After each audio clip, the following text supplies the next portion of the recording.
everybody to the webinar. And again, I'd love you to chat with each other and connect with each other. I would love it if you could drop in your name, your where you are in the world, and also what you do for a living. So drop that into the chat. Love to see. That would be fantastic. There we go. I would also, just to quick intro is, who am I? What do I do? My name is Nick Kindler. I'm a CEO, author, executive communication coach at Kindler and Company. We help innovators become better communicators. A little bit about why I do what I do. I'm a TEDx speaker, a coach. I've worked with thousands of global leaders. I'm a board member on the Entrepreneurs Organization here in Toronto, member of faculty at the Growth Institute, Singularity U Canada faculty, and I'm also the author of Impact, Simplify, Transform, and Perform Pitches and Presentations. Today, we're actually going to give away 3 copies of the book for those who are actively involved in the conversation. Crystal from my team is going to pick 3 random names. So, why are we here? Living Impact is all about having conversations with leaders about the challenges of communication. And it's so great to see so many people from all over the world, and more people keep kind of trickling in as we go along. Again, would love to see, I see the chat function is disabled. Sorry, Crystal, if that's possible for you to make that change as we go along, that would be fantastic. But it looks like somebody is saying that the page, thanks for letting us know. Here's what's going to happen is we're going to have a chat with Tim for about 30 minutes. And then I'm going to encourage all of you to drop in your questions as well. You can use the questions tab as well. And we'll make it a conversation throughout. Now, first and foremost, there's some house rules. The first is, I'm going to ask you to get involved, ask questions. I want you to share your insights as we go through. Be bold, big, bold questions, we'll get some big, bold answers. Please focus, turn off any distractions over the next 30 to 40 minutes, and be prepared to fill some space with some new ideas and unlearn as you create some new opportunities and new ways of approaching things. And finally, we're going to have some fun. We're going to have a conversation. We're going to do things a little differently, and we're going to talk about communication and leadership. Okay, ladies and gentlemen, I'm thrilled to introduce to you our guest today. And as you know, we're going to be talking about communication and leadership. And I want to start by just letting you know that Tim is the consummate leader. He is, yes, he's a husband and he's a dad. He's also an Indigenous entrepreneur. He's focused on leading by serving, by developing culture, and through the monetization of ideas. He's currently the president of Chandos Construction, which is an employee-owned national technical builder that is leading change in the construction industry. Tim, thanks so much for being here today, and welcome. It's great to be here. Thanks for having me, Nick.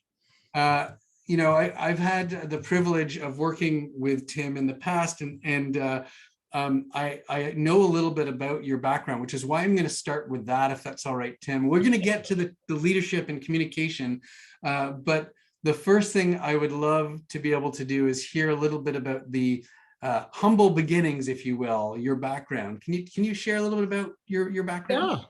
Yeah, well, I self-identify as an at-risk youth, and when I say that, it's not the typical thought that folks think of. But I know what it's like to not have a safety net, so to speak. I grew up in this environment where I was frankly taught to fear people who were different. My father's fire and brimstone independent Baptist minister.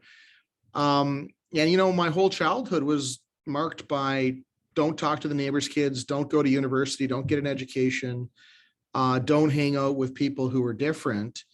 I think if you teach your kid, or you say to your kid, do one thing, it almost always happens that the opposite occurs. And so my life, and I think career so far has been marked by seeking out people with a different perspective. I'm also a member of the Mohawks of the Bay of Quinte. I did not know I had Indigenous heritage when I was younger.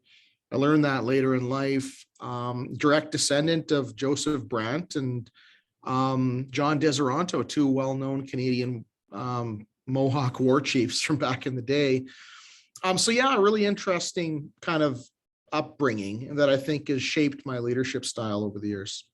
So can we just go back to the Baptist minister for just a moment? Because Yeah. I think we're going to talk about communication a lot today, but Yeah. surely, and I've seen you present, I've seen how you, and I don't mean this in a callous way, you can work a room, you can connect with people. Although you've shared that it was not always a positive experience, what do you think seeped into you at an early age when you saw that happening? Tell me. It's funny. There's actually kind of some research on this. Children of clergy often do one of two things, or often are quite successful at one or two things. One of them is marketing and sales. Another one is music. And so it all starts with what you do when you're 3, 4, 5, 6, 7 years old. I never had musical talent, but seeing how you can motivate and move a whole room when you stand in front of them and you present, and how you frame that, I think the secret is it's around channeling what they want to be, I guess is a way of saying it. It's this aspirational messaging, and it's giving people a path where they can see themselves in that. And I just like, you get exposed to that when you're really young, and it gets imprinted pretty quickly. And it's funny, like folks will do the pop psychology thing. So, what do we do as a marketing thing as an organization? We do these national tours, and Nick did some coaching with me, and we get 300 people in a room, and I stand in front of the room and talk about aspirational ways that businesses can impact society. So I don't know what that says, but there's something there.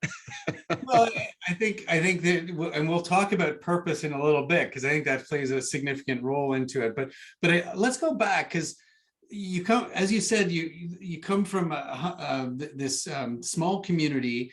How do you find your way? Well, let's talk about trajectory and then talk about leadership.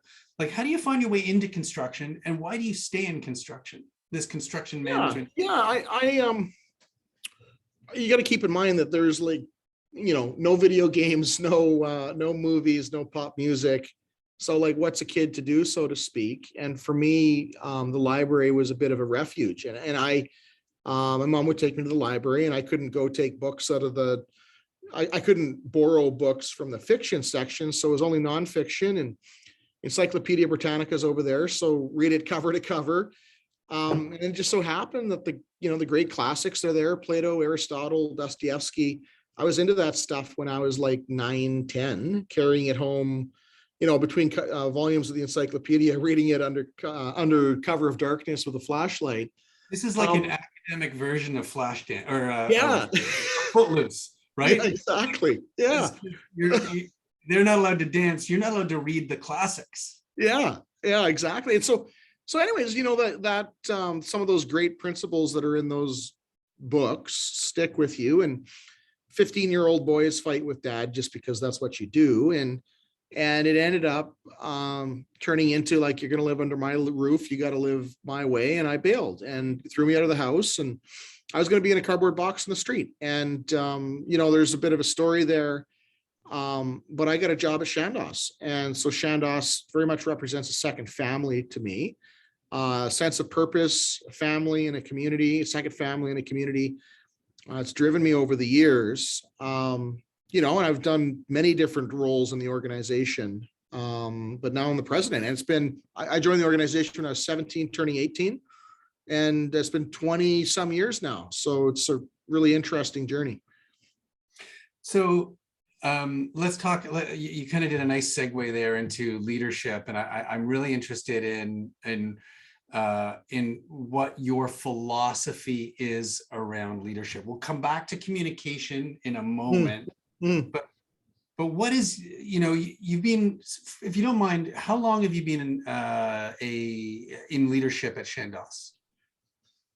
I'm going to say like 10 years. Like the first 10, it's been 21 years or something like that. The first 8 or 9 years, it was more technical building buildings. And then the real transition happened about 10 years ago. I just turned 40. So, that's happened fairly young. But yeah, for 10 years, like there was this kind of a light bulb moment when I was late 20s, early 30s. And it was like, you can build buildings and be focused on that, or you can build a really great organization. And so there was this like realization that I was really interested in building a truly great organization. And so then that all of a sudden walks you into, there's all sorts of tropes about leadership, but fundamentally it's about others. I really aspire to be the kind of leader that rolls up the sleeves and gets into the mud with the team if that's what's required. And Nick, I think I was saying to you in one of our prep sessions for something. And I don't know if I feel good about quoting this guy, but Napoleon had this saying that a leader is a dealer in hope. And I just really think that that's important. And I think most people are really scared. And a lot of the behavior that happens in the world is because they're scared. And if you can help them to not be scared, I think really good things come out of that. And rarely will they admit that they're scared, but that's what it is. Yeah, I mean, I think fear obviously it's a huge shaper of behavior. And there's a lot of fear right now in the world for a lot of different reasons, and we won't go into geopolitics today. However, I do love the quote, and I know you can say, he was certainly a troubled character, Napoleon.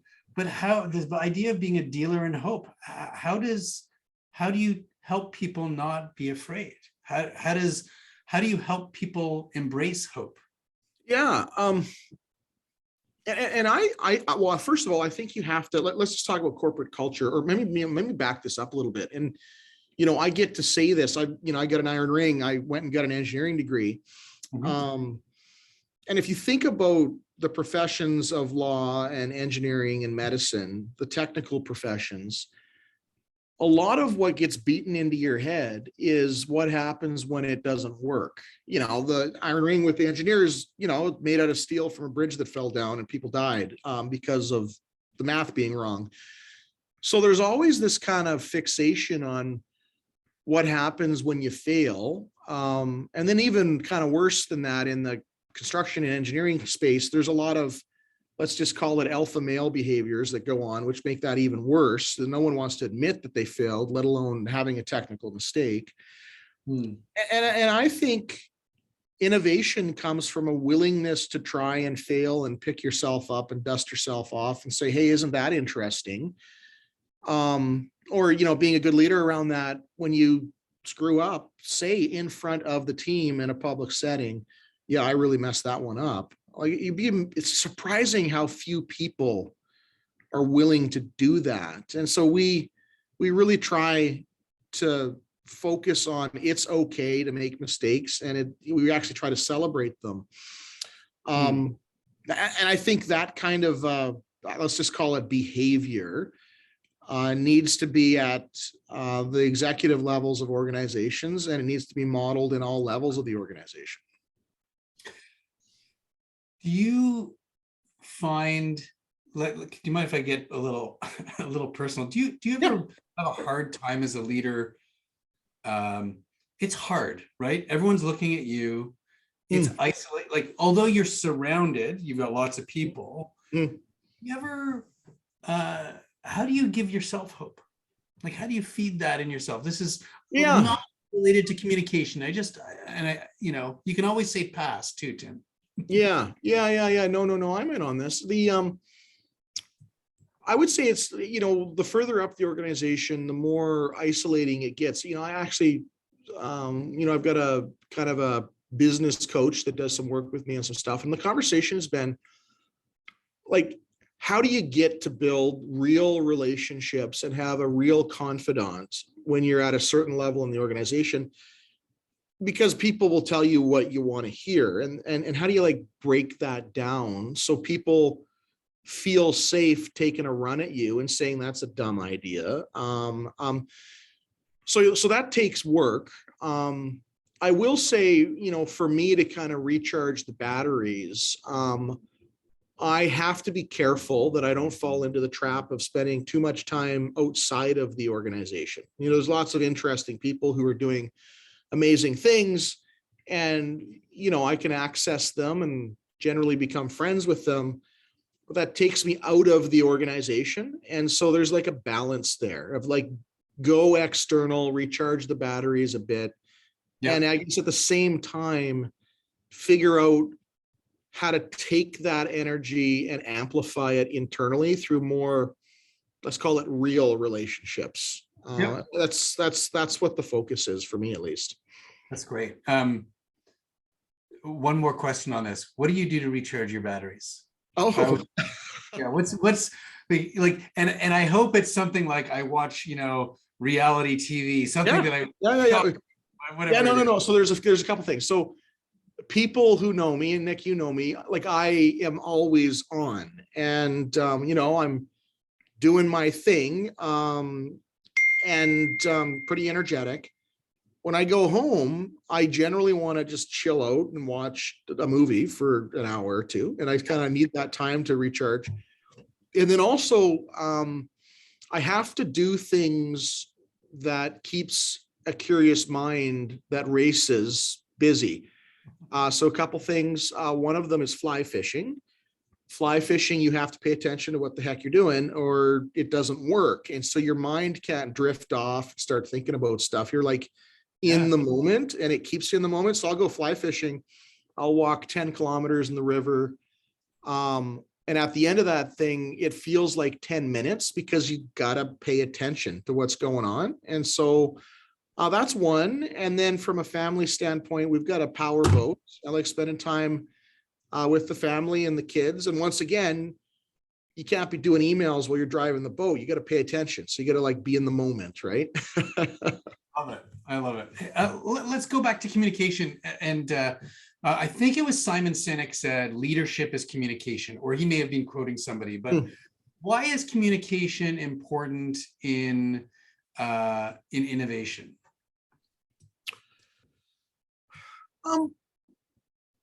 I think it like, so for me, at least, so let me just come at it this way.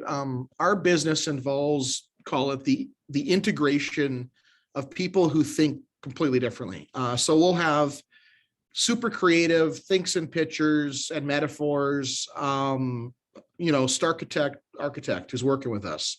And we got linear sequential 1 + 1 + 2, this, then that, then the next thing, engineering folks and construction folks. And the value creation and the innovation happens when you take those two completely different styles, who irritate the hell out of each other, by the way, and you put them together in the center of the room, and you like force them to like understand what the other is really saying. I don't know. There's this idea called creative abrasion. I think came out of Nissan. They're industrial design guys. So take those types of people, put them in the room, and like rub them up against each other.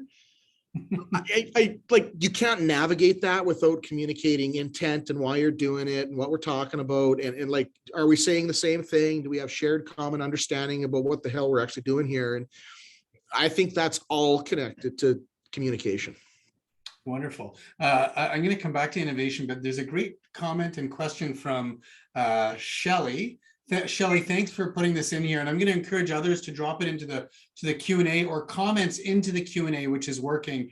Shelley says, I can totally relate to Tim's comment on the difficulty of building relationships with employees when you're in upper management. It would be great to hear a few ideas, examples from Tim on what he's done to build on these employee relationships. Yeah, and so Shelley, I'm okay with being vulnerable. So like the thing that I suffer from that gets me in trouble as a leader is suffering from smartest guy in the room syndrome. and my brain goes fast and I jump to the answer. And, I read a lot of books because I didn't have anything else to do. So I can usually quote some sort of thing on back in the day. And so shutting up and listening is a challenge for me. So I got to focus on that. And then I can, because I'm kind of an intellectual character, people don't even want to try to engage. And so they just like, oh, okay, he thinks it's that. So then let's just roll with it. That's not the right thing. So the thing that I've been focused on for years now, I call it socializing ideas. And so I will pick up the phone and seek out people, call them up, let's go for coffee, and legitimately ask them their opinion about a thing, and then force myself to shut up long enough for them to get it completely out. And then they're like, oh, you know what? He called me up. He asked me about this thing he was working on.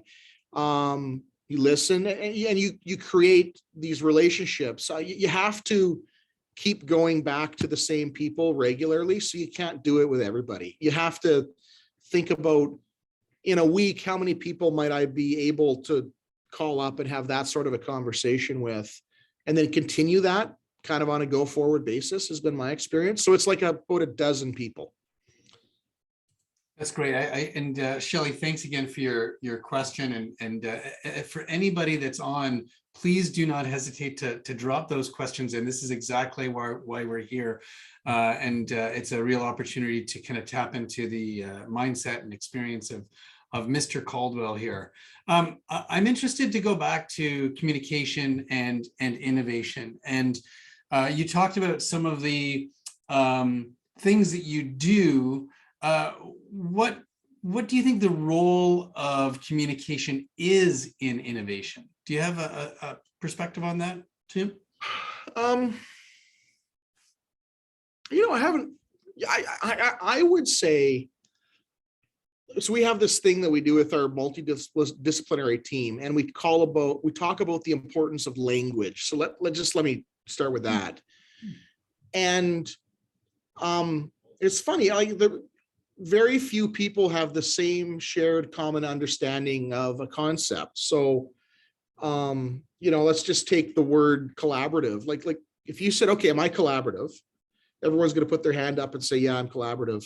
And then if you ask people, like, how many times have you experienced, an uncollaborative way of being? Everyone sticks their hand up. So people have a view of what that is, but no, there's like, what does that actually mean? When we say we're going to be collaborative as a team, what the hell does that actually mean? And do we all agree that that's what we mean when we say that? So you dig in on that.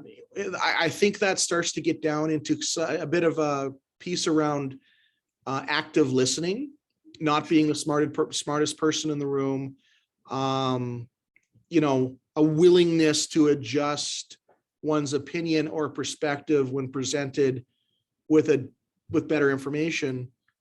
Like, that's not self-evident in the term collaborative when you first say it. And so I think teams have got to like really dig into that, right?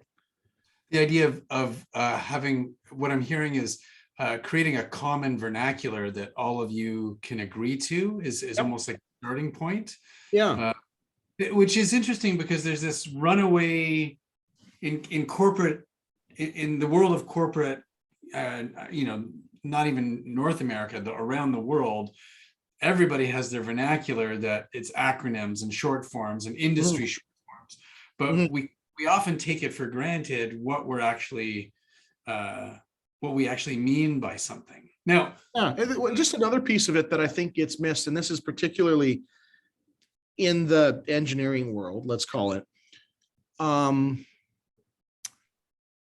think the higher purpose of the work is lost too often. I don't know. There's the story about, someone was asking someone who was laying bricks what they were doing, and it was building a wall, and then it was building a church, and then it was building a cathedral for God or something like that. Like laddering that out, like, what are we doing here? We're building this building, like, what's it for? And being more aspirational about that, I think, is a huge opportunity, and it's mostly missed. So you're kind of segueing, I believe, nicely into the question that I wanted to ask you around purpose. And Yeah. Yeah.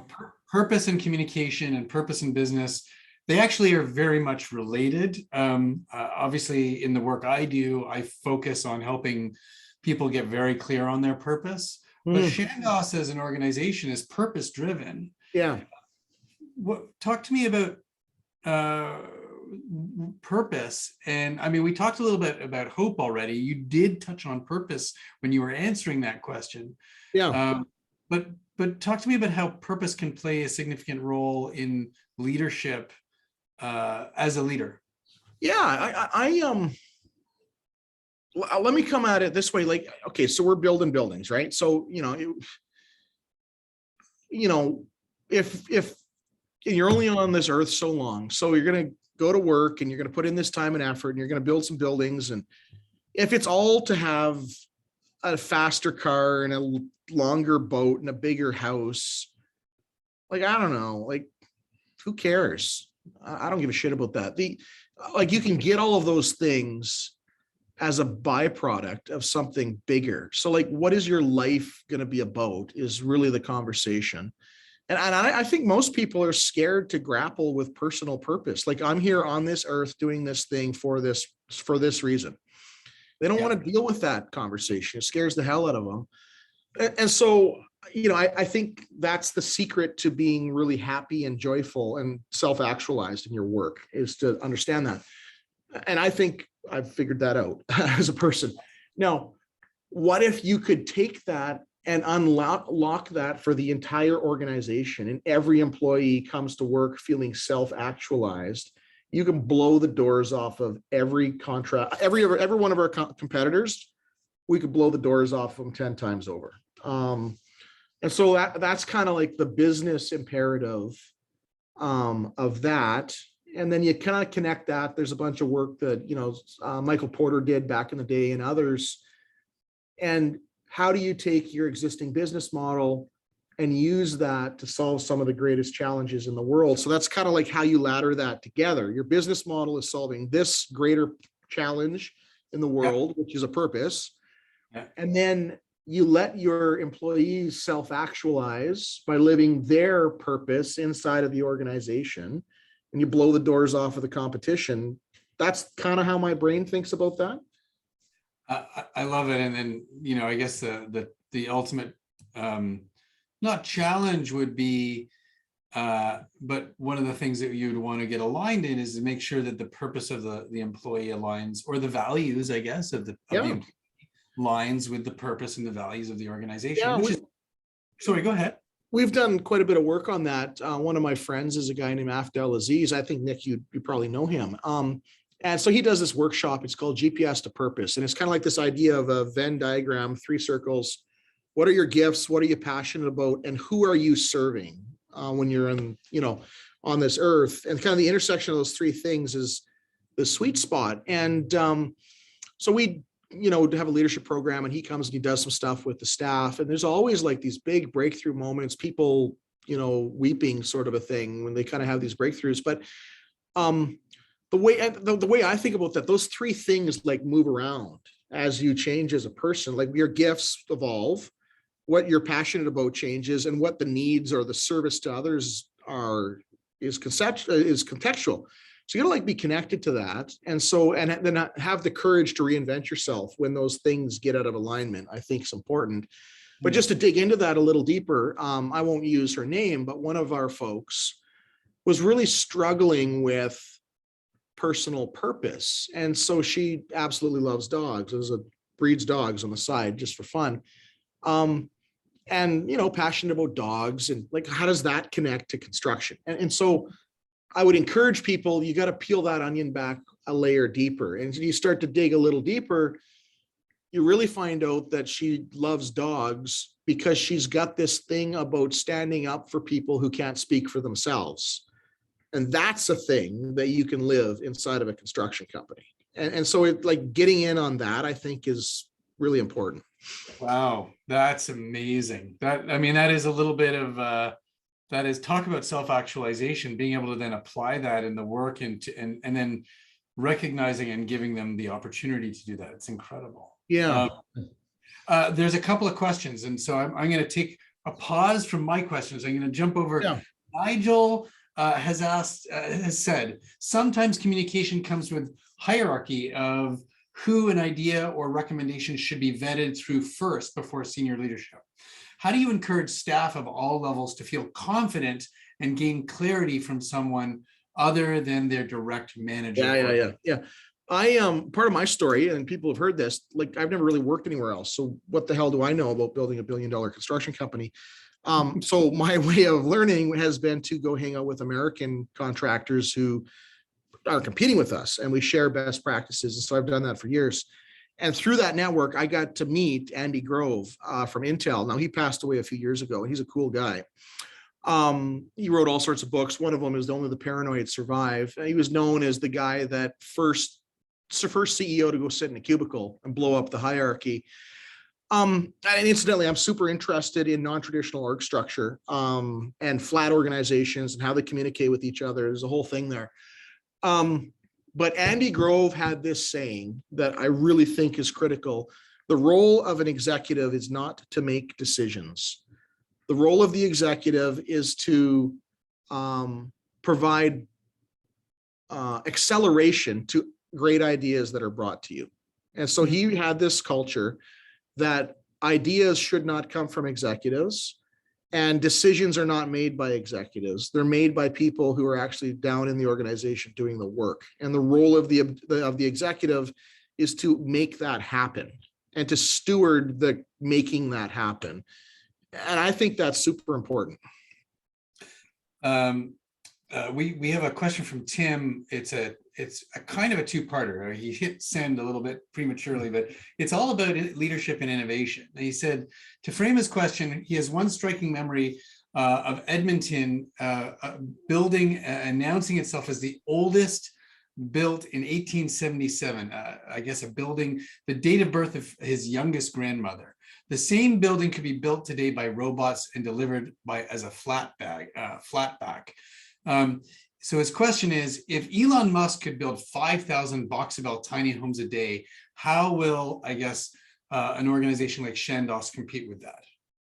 Oh, yeah. That's a really good conversation. I'm happy to have a sidebar, but Tim probably knows though the story of Katerra. And so the construction industry, and I know Michael Marks, we almost did a JV with him. A bunch of tech guys in San Francisco got together and they said they're going to declare victory on the construction industry, and crashed and burned in a huge failure. They blew up 100 billion. And they completely underestimated the complexity of the construction supply chain. And also this idea of we're going to offshore manufacturing to China and then, bring it in and kill local jobs. It just blew up in their face. I don't think that's the future of the construction industry. I think the future of the construction industry, if you kind of hold a paradox in your mind, people want to buy locally and they also want to shop at Amazon.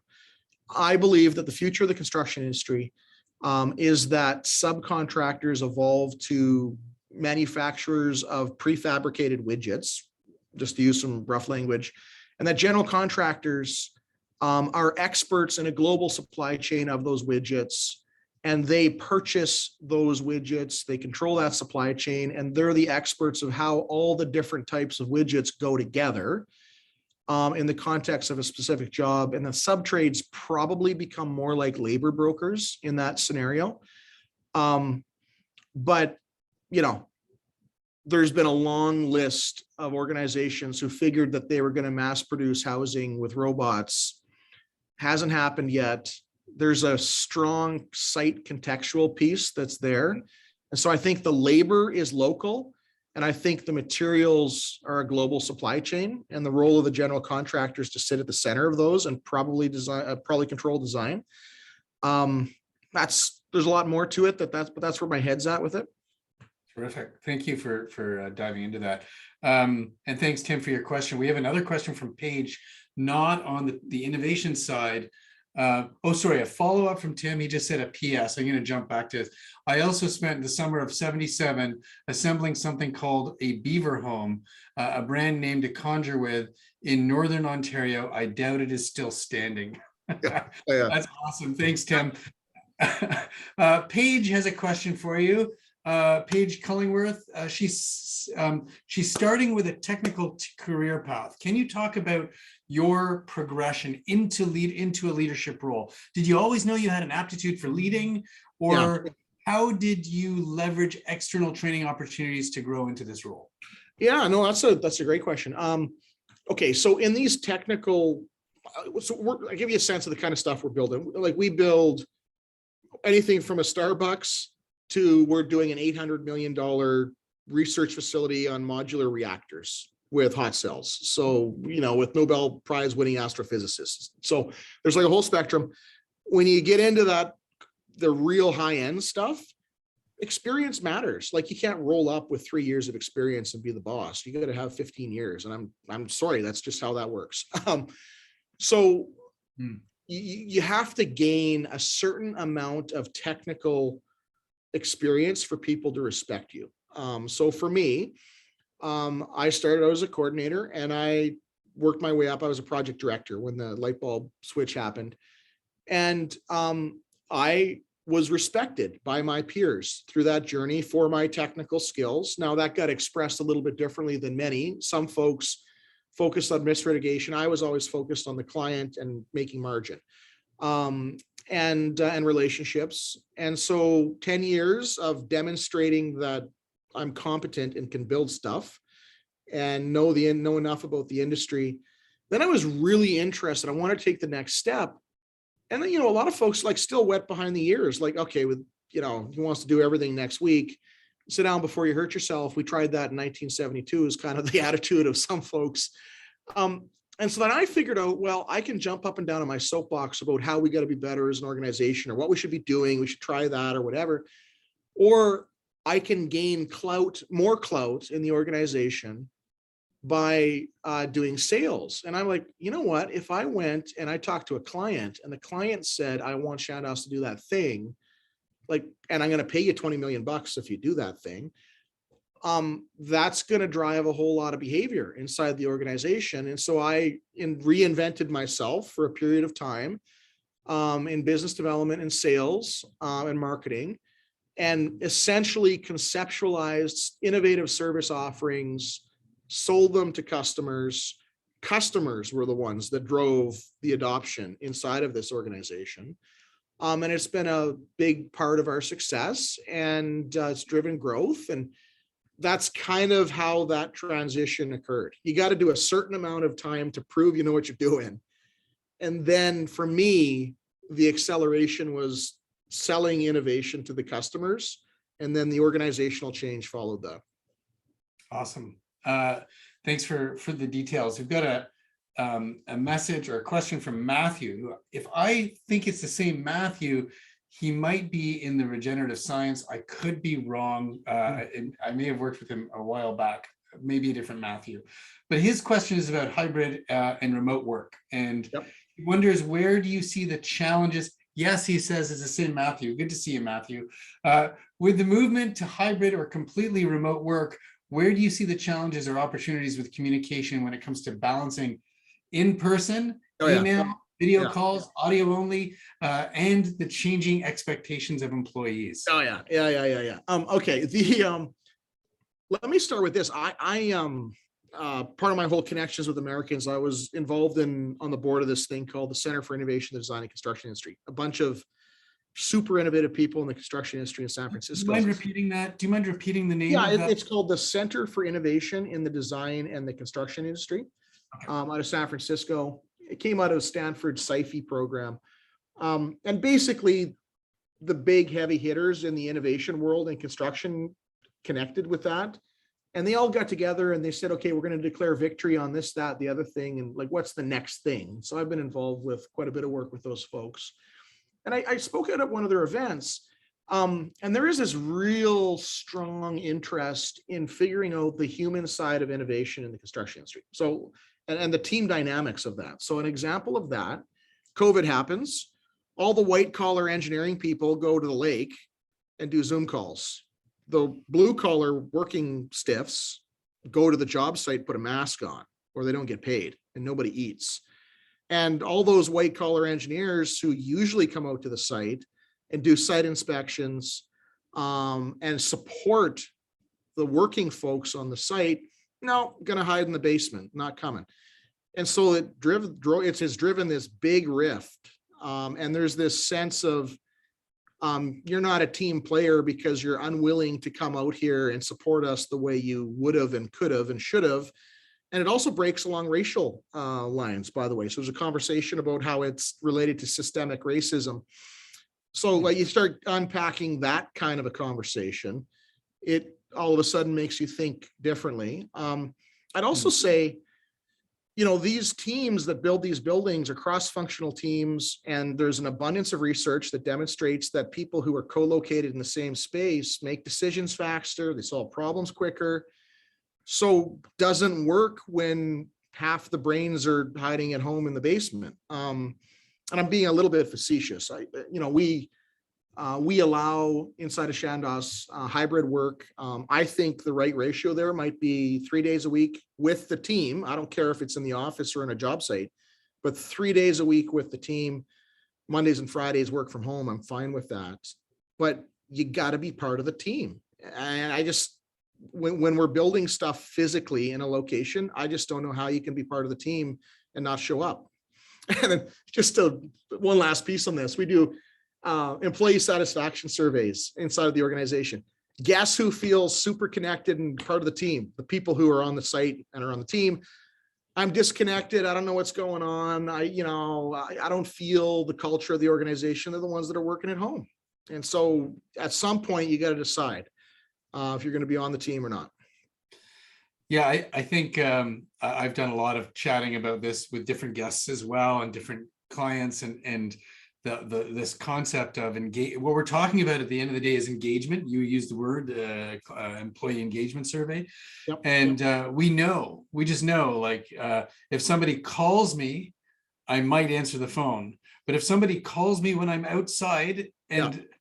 I'm going to turn my head. It's that simple. I know that's ultra simplification, but that is engagement. And if our work can be somebody literally tapping us on the shoulder, we don't have a shoulder tap virtually. There's Slack, there's all kinds of dings and things that go on to get our attention. It's just not there yet. Maybe to riff on that a little bit. So folks, I think it's important for folks to know, like, we've got all the technology. We got people running around with augmented reality safety hard hats and headsets, and we're doing site inspections with video conferencing and all that good stuff.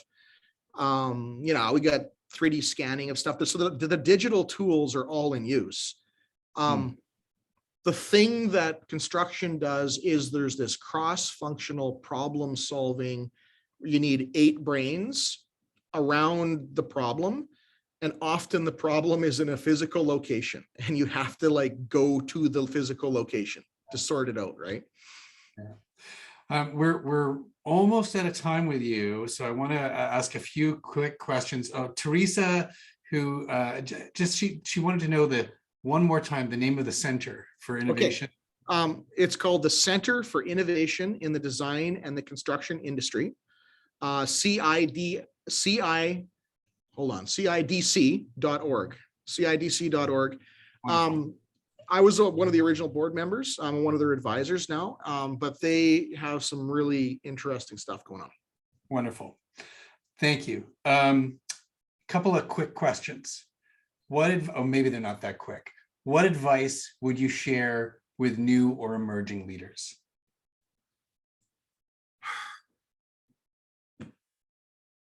I think it's all about vulnerability. I think people are, you talk about imposter syndrome, you talk about all sorts of stuff, but sometimes people think they got to put on the leadership jacket and behave a certain way. Yeah.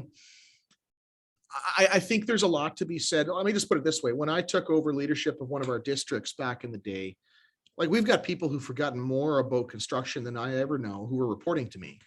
And I started out by saying, look, I'm not here to tell you how to do your job. I'm here to make you successful. I'm going to remove obstacles to your success. So what are those barriers that are standing in your way?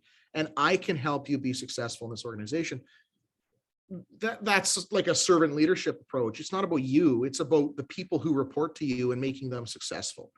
Yeah, I think if you focus on that, you won't go wrong. And then the other thing that is a paradox to that, you can't let poor performers exist longer than they should. If they're not performing, if it's not working, blow it up and do it quick, or you'll just be in purgatory for too long. Yeah, there's that phrase, hire slow, fire quick. I guess that's a very simple way of putting it. Two more questions.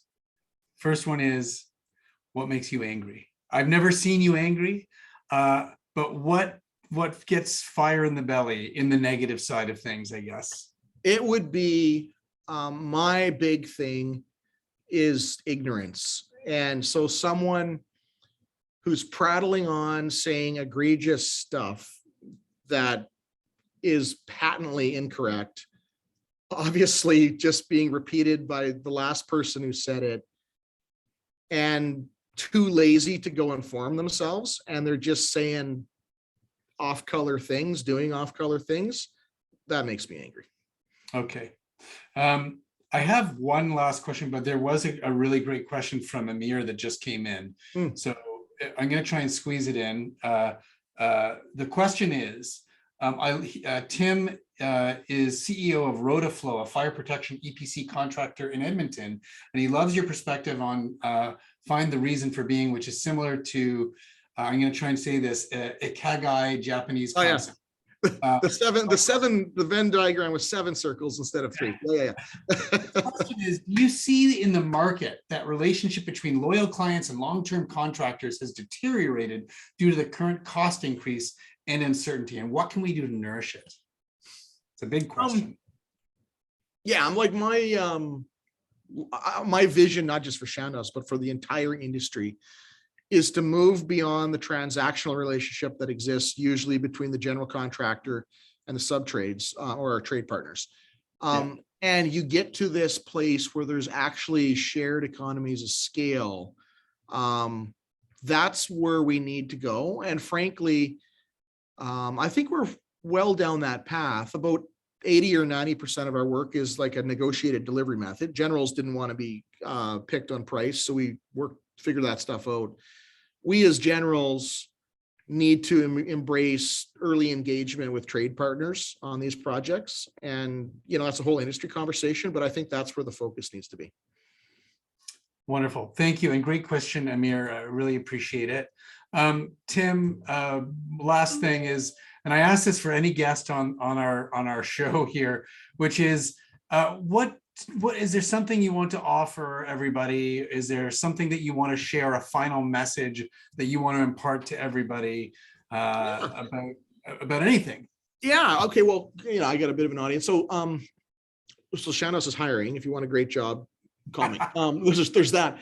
But even bigger, I got a personal passion around the trades and respect for people who work with their hands. We as a society need to value carpenters and plumbers and electricians the same way that we value doctors and lawyers and accountants and engineers. This country has a labor crisis. Half of our workforce is going to be gone in the next 7 years in the construction industry. And we need an army of people to address the climate transition. And when's the last time you talked to a 13-year-old kid who wanted to be a plumber, or a helicopter parent who was not happy when their kid told them they wanted to be a plumber? We got to deal with that. Demand for construction services is going to, all estimates are 3 to 5 times increase in demand in the next 15 years.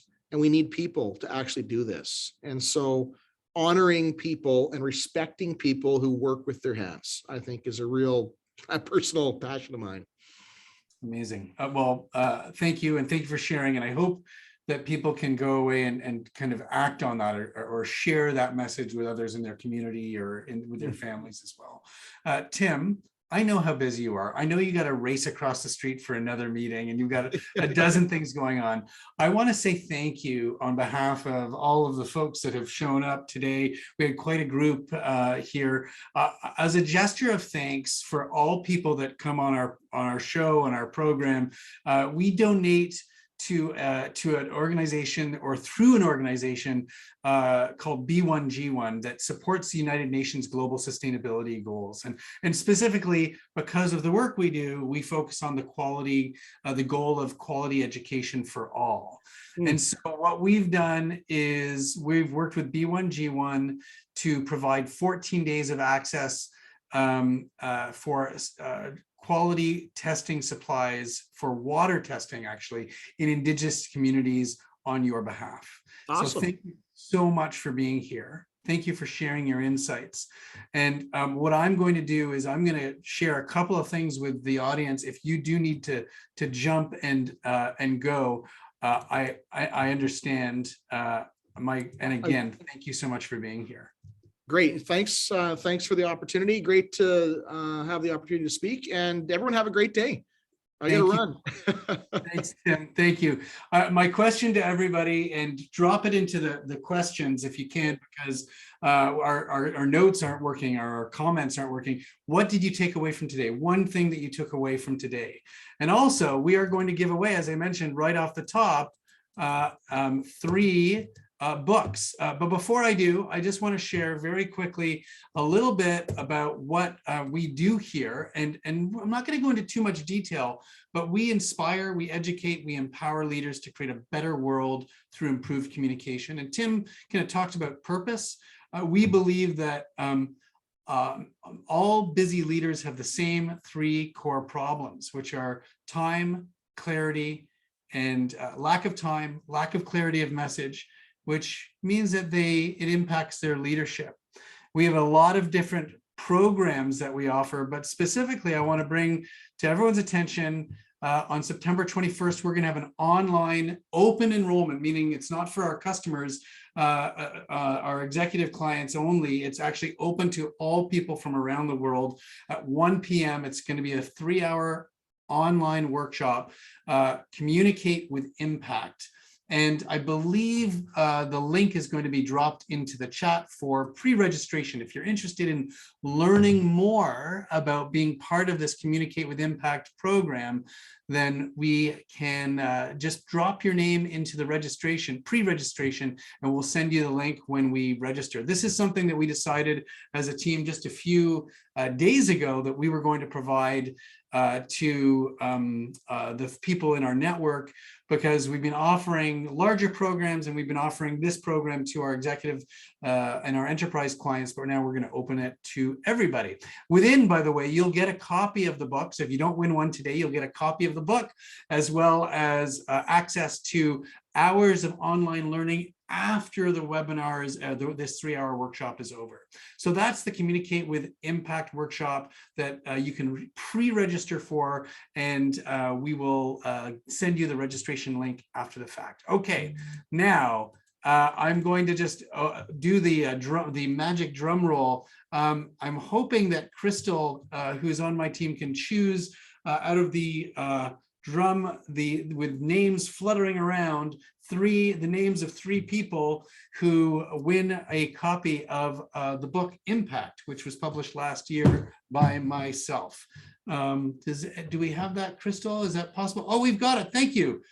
Lillian, Peter, and Lindsay. We will reach out to you for your mailing addresses, but that is those are the winners of the books. I want to say thank you to my team, Crystal, Vanessa, thank you to Simona. If you're interested in learning more about Kindler and Company and what we do and the work we do, you can send us a note at info@kindlerandcompany.com. Also, we are going to be doing lots more of these webinars and workshops. If you like them, let us know. Let us know we'd like to see too. We've got lots of people lined up. Our next one is in August, in just a few weeks. We're looking at how to publish your own book with the publisher of my book, Impact. We've got the publisher of this, Page 2. I'm chatting with her in just a few weeks. So thank you so much for all of you for sticking around, for paying attention, for asking such great questions. And we will see you at the next Living Impact webinar. Thank you so much for being here today. Have a great rest of your day.